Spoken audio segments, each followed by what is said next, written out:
Hello, this is Future Bree here. I realized after I had recorded for a couple days that I wanted to change things up a little bit. So, in this reading vlog, I will be reading 3 books.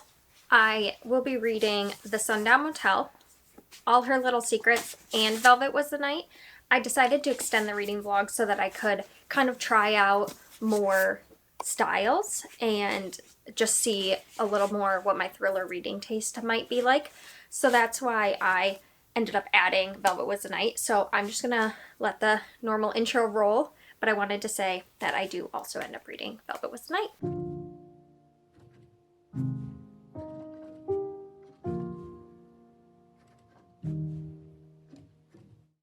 Hello, welcome to my channel. I'm Bree, and today's reading vlog is going to be a continuation of the video I just put out on Tuesday.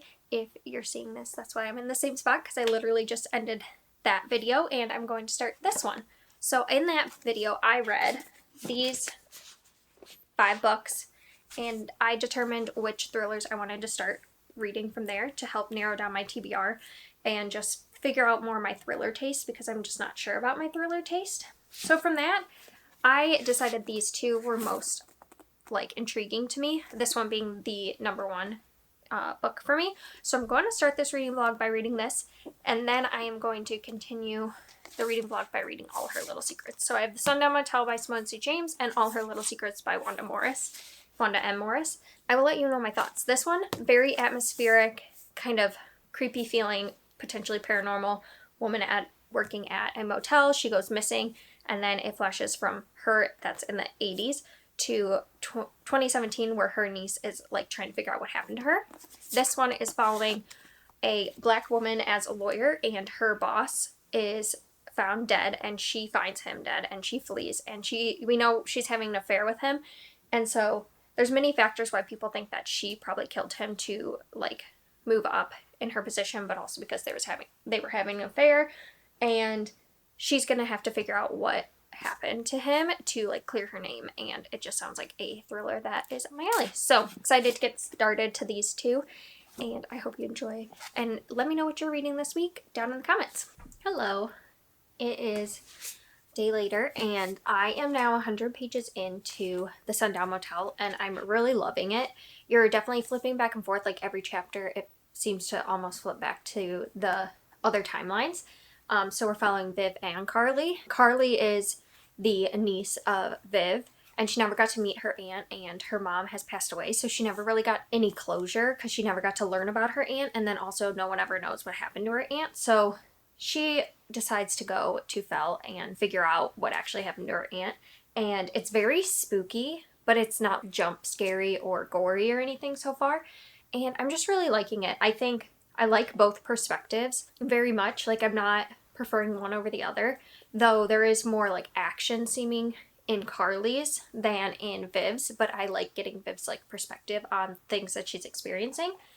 So yeah, I'm really interested in this. I am gonna keep reading today. It's one of those books, just like the Book of Cold Cases, where I just don't want to put it down. I think if you like very eerie, maybe some paranormal aspects to your thrillers, Simone St. James is a good author for that. If you like people dynamics or who to trust and things like that, I don't know if this is really that, but if you like something that's a little strange but it's not horror, then I think that you would like this. This is I looked at what they have it under, and they have it under suspense fiction, so I don't know if this is technically a full thriller either. So if you like very intense, fast-paced books, this isn't necessarily this, though it is chilly. So those are my thoughts. I'm going to keep reading, and I will update you more in a little bit when I've read. I've got some work to do, and then I'm definitely going to be trying to fly through this later today, so I'll check in later.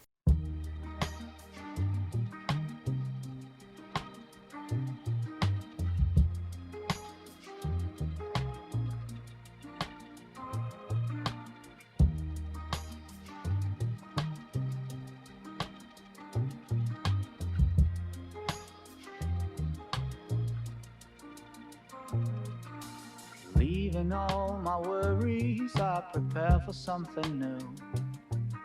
Whatever it was that held me back, I'm sure it wasn't true.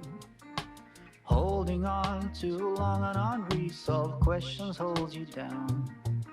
What could have been a friendly smile has turned into a frown. I'm moving on and on and on. I'm moving on and on and on. I'm driving in my car, the road is long and full of dust. The landscape changes around me, on and on, I feel immersed. Whatever happened to me, happened for my highest good. I read that in so many books, now it's almost understood. I'm moving on and on and on. I'm moving on and on and on.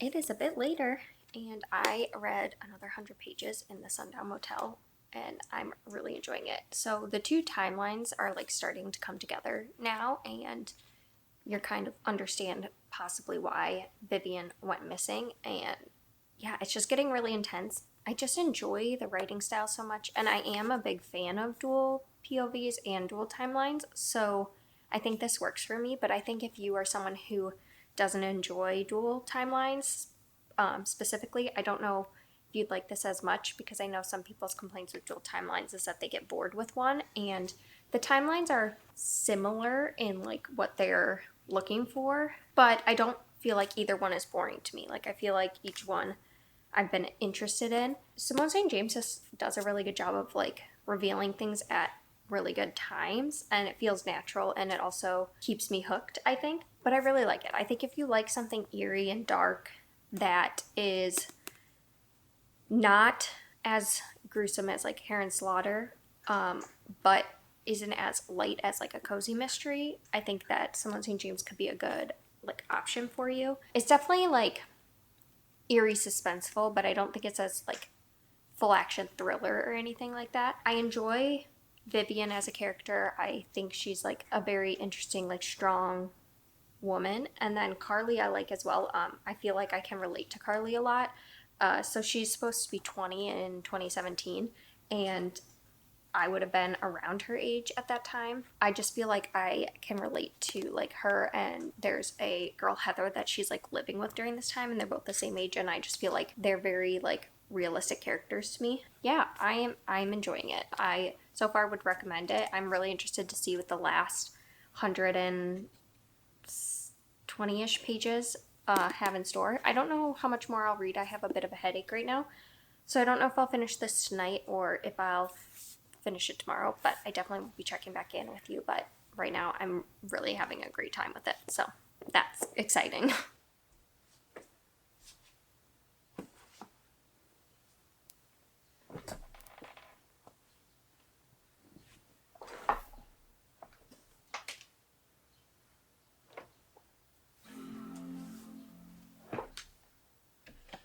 Hello, and it is the next day, and I have some updates. So last night I could not put this down.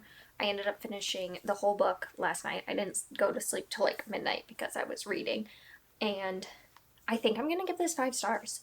I was thinking about it and compared to the Book of Cold Cases by Simone St. James, and I was like, well, I think that I enjoy the Book of Cold Cases more, but the more I'm like reflecting on this, the more I still think it's a 5 star for me, even if it wasn't as good to me as the Book of Cold Cases. I don't think that this would necessarily be a book for everyone. I don't think it's everyone's 5 star, but it just does things in her writing that I think is perfectly suited to my taste. So there was paranormal aspects to it that I really enjoyed. I think that they're woven into the story really well, and while they bring the story forward in a lot of ways, I don't think that it's overpowering, like it's as a ghost story, if you will. I really enjoyed Viv Viv and Carly's perspective, because I think that it was just so interesting to see like both sides of the story. I think that if you don't like dual timeline, you might not enjoy this, because I do think there's overlap in their two stories, but for me, that didn't bother me. I actually really enjoyed that part of it. And there is a twist, just like in the Book of Cold Cases, there's a twist like about halfway through. This one has a twist about like the last 100 pages. That I guess it's not really a twist, more of like a reveal. And I think it could, for some, like make the rest of the book seem pointless, because you kind of can guess what's going to happen.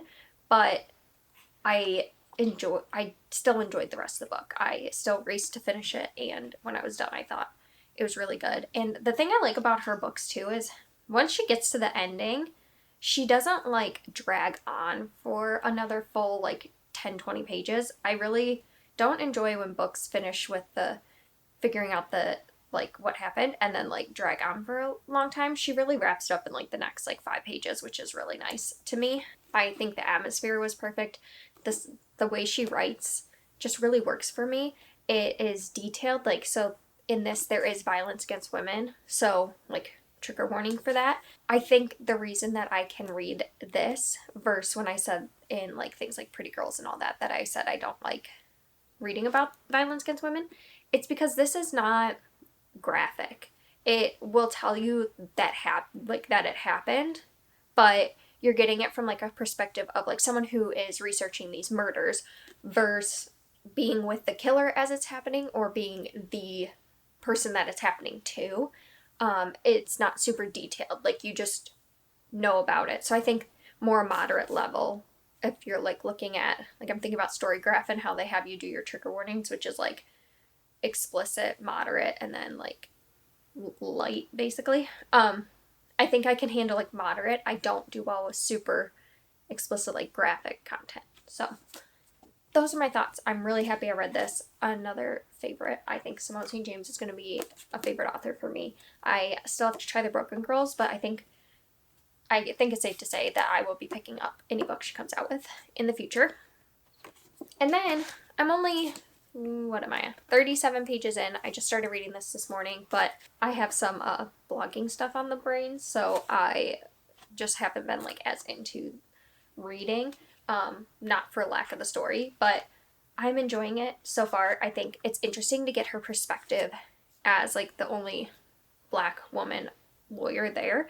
And I was actually reading the back, and Wanda Morris, it looks like she has worked as an attorney in the legal departments of several Fortune 100 companies, and she has like a ton of different like accolades that are listed here, which is really cool. And so I think that's going to give this book just such a cool perspective, because she actually has like lived a lot of this experience.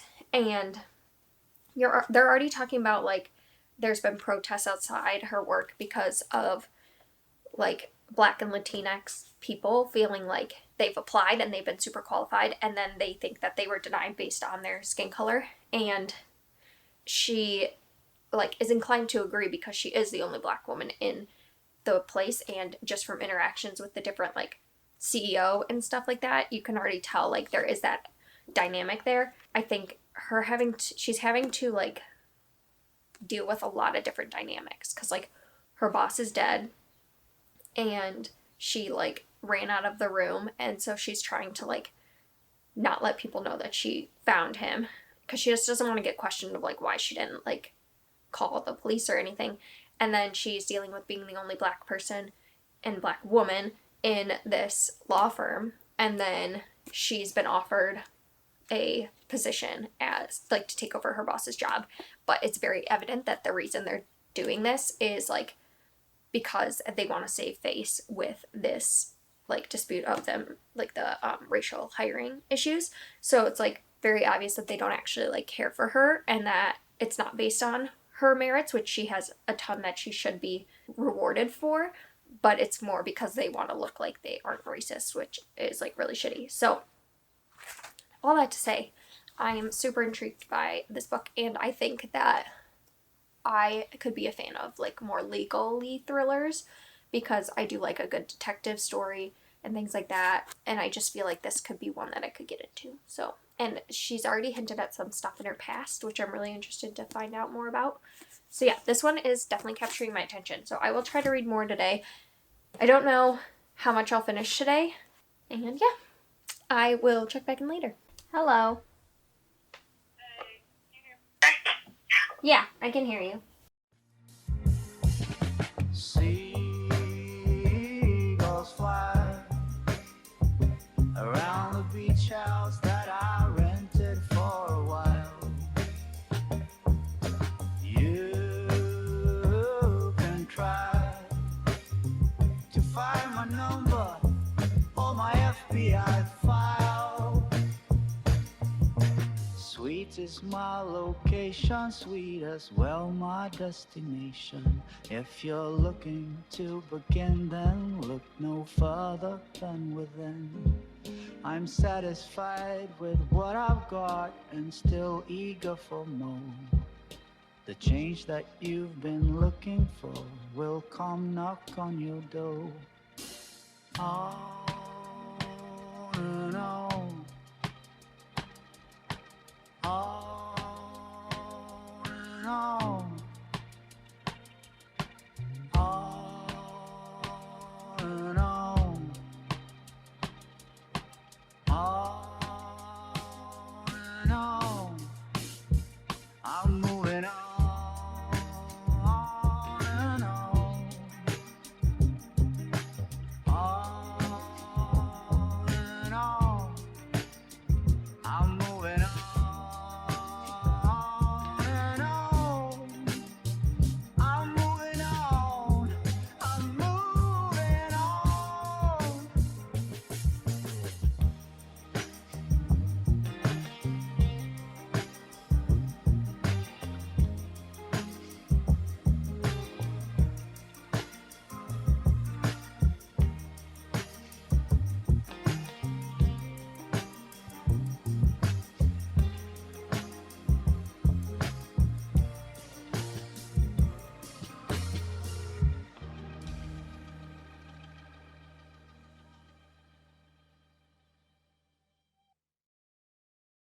Hi, I am in a weird location. I'm at my parents' house and I'm going to be hanging out outside, but I could not get a good angle with the sun.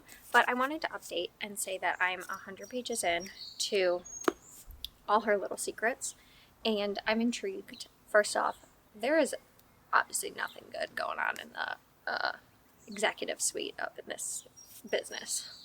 That I know for sure. I don't know a lot else, but I do know there's nothing good happening up there.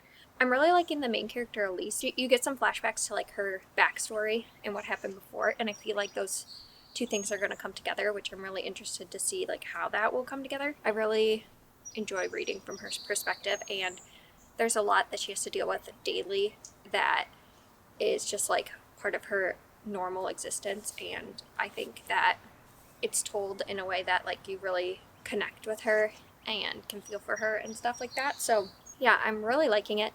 I have absolutely no idea where it's going. I can see like inklings of things, but to make like a guess of where it's going, I wouldn't right now because there's so many things that could happen. So I'm gonna spend most of my day reading, and then I'm not sure. And I just realized it's got parts, so there's a part 2, like a third of the way or 2/3 of the way through. So interested to see what that means. Yeah, so that's my update. I will be sitting outside in the nice, it's like 65 right now, and I think the high is like 74, 75, which has been in the 90s this week. So I'm really excited to just sit outside and relax and read. So yeah, I will update you later. Hi, so I finished All Her Little Secrets by Wanda Morris. I am really happy with this book. I'm giving it a 4-star. I really just loved like the main character, the like talking about a Black woman in corporate America and just like her experience. It was so interesting to read about and heartbreaking, and also her backstory. It was so heartbreaking to read, but like it really makes you like see where she's coming from throughout the entire book. And I will say there's a lot of trigger warnings in this book that I think that if you are someone who wants to look up trigger warnings for things, I think that you really should with this one. I think it was just so good. I think the reason it's not a 5-star for me is I wanted more like legal part of this. Although she's a lawyer, it doesn't deal with things in a way, like it doesn't deep dive into things. So like there's some things that are going on in this book that she finds out about, and I think getting more of like a lawyer perspective on things would have been nice to like fully understand what was going on, but also just to give us like more, to give us more context about what that means and what it means for the company, for her, for things like that. So I really liked it. And I just watched the live show with Kayla from Books and Lala, and Starla was on there, Paige and Gabby. They were all on there, and I think that their thoughts really like matched my own with this one. And I just like found out that Wanda and Morris is coming out with a like kind of like a prequel. It's basically following Vera, who like takes care of Elise and Sam as they're growing up, and it goes into her backstory, which is like takes place in the 1960s, I believe. It's during Jim Crow era in Mississippi, and it's like what happened to her and how she got to Georgia later in life, and like just what happened there. And I think it just sounds so good. I really like her writing style.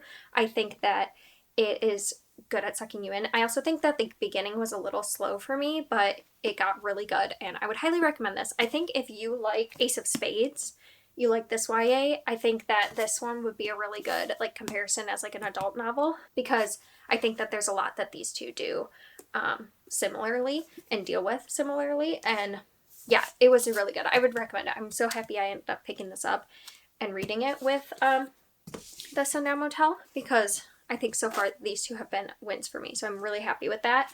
But now I'm going to be reading Velvet Was the Night by Sylvia Moreno Garcia. And I'm just on the first chapter. Obviously, I finished the first chapter. But I'm excited to get to this and see how I feel about this. And I'm actually going to try to read this probably today and tomorrow. Try to get through it. It's only 300, I think exactly 300 pages. Oh, it's not even. So this, I hope I can fly through this, and if I really like this, that I'm like excited to find out, because I would definitely be picking up The Daughter of Dr. Moreau if I really enjoy this. I will be reading this now, and I'll let you know my thoughts when I've read more. So I am now halfway through, upside down, halfway through Velvet Was the Night, and I am enjoying it. So it's, I don't know if I fully explained before, but it's dual POV. So we're following Matei and also Elvis, and this is in 1971 in Mexico. And Matei is like basically, she lives across the hall from this girl, Lenora, and Lenora has her watch her cat for a little bit, and then doesn't like come back when she says she's going to, and then she gets a phone call from her, and she tries to meet her to give her the cat and stuff, but then Lenora never shows up. So now Matei's kind of like trying to figure out what to do because she has this cat. And then Elvis is in a gang that is called the Hawks, and he is kind of lower down like member. So he's not privy to like a lot of information, but there is this like school like rally that basically they like beat a bunch of people up. He like gets promoted to like be the head of like a couple of people because of like how he handles the situation at the school. And now he's like given the task of finding this Lenora girl, and also talking to Matei, because they know like she's been asking questions about Lenora. And so he doesn't really know why, but he just knows he's trying to find this girl and her camera. And so I think that their storylines are gonna connect, obviously. I think it's really interesting. There's like a lot of like political things going on in that is like the basis for this whole mystery, and I'm like confused on what exactly is going on, except for it sounds like maybe like corrupt government. I think we're gonna learn more as the story goes on. And the characters, is definitely like, it was pitched as like noir. And it definitely is that, because like Matei is like not the most likable character. She talks about herself like she's kind of average, but she also like watches people's pets or waters their plants and stuff, and she like takes something from each person's house, and she kind of just like looks down on a lot of people, it feels like. And then Elvis is obviously, he's in this gang, and he's like trying to prove that he's like tough and everything, and he's just like had a lot of like hard times, and seen a lot of stuff, so he's kind of been like hardened by that. They're both like really interesting characters because on the one hand, like I can't really connect to them, but on the other hand, I also like find them so interesting to read about, and I do like want to see what happens to them. They just feel like such unique people, which is really like a testament to the writing because I already feel like I know these people in a lot of ways. But yeah, it's definitely a noir story. I'm not sure like how I feel about it yet because I'm still like so confused, but I'm having a good time, and it's a really quick book. So if you're looking for like a quick read, this is only 280 pages, so like a really fast book. So I'm really interested to see what happens. I'm going to try to read more today. All right, so I finished Velvet Was the Night. I think I'm going to give this 3 stars. I think that there's a lot that it does well, but I just don't think noir is really my taste. I think that there can be certain elements to it that I don't mind. So, like, I read The Tenant, which is like a noir detective mystery set in Denmark, and I think I gave it around the same, like 3.5 stars, because I enjoyed the mystery of this a lot. I thought it was interesting, and I liked seeing like the police side of things. But the noir part, I just don't think it's for me. There's just certain elements to it that I just think take away from a story for me. And not that there's anything wrong with them, it's just not my taste. So this had like the same kind of elements, which is like there's just random like sexual things in here that I just feel like I didn't need. And also Mate, her like point of view, it just, some of the things she did just didn't make sense to me. I found myself like confused by her motives, and also like just the things she said or did. I didn't enjoy her as much as I wanted to. The main thing I think brought it down for me was I think that this mystery, it just wasn't like as intriguing. So this is set in 1970 in Mexico, and there's like a political thing that actually happened in the 1970s, and I think that that was so like interesting to read about. It was hard to read about. There was definitely like a lot of things that happened that were just, you can understand why the people in the story would be like hesitant to trust like police and things like that. Like all of that, I think I really enjoyed about the story because I felt like I got to learn about a time that I didn't previously know about, and I thought that was like so also very compelling. But the like story itself didn't have like a lot of mystery to it. Like basically they're trying to find this girl who's gone missing, but like a lot of it is just like going around to the same kind of people asking the same kind of questions, and it just wasn't like action enough for me, and it wasn't enough character development for me, so it just kind of like fell short. I don't think it was a bad book by any means. I think that Silvia Moreno Garcia's writing, I really enjoy her process of writing, and so I'm excited to get to Mexican Gothic because I've heard this is much more like a Gothic horror, and I think this will be more up my alley because I do like Gothic versus like a noir story. So I think that noir type thrillers are just not as much my vibe. So that leaves, this is a 3-star, this is a 4-star, and this is a 5-star. So I think this one is something I can read a lot of, like these kind of thrillers. This is more of a legal thriller, but I think this kind of story where it's set very much in like present day and you're following one person as they kind of go around to figure out this mystery,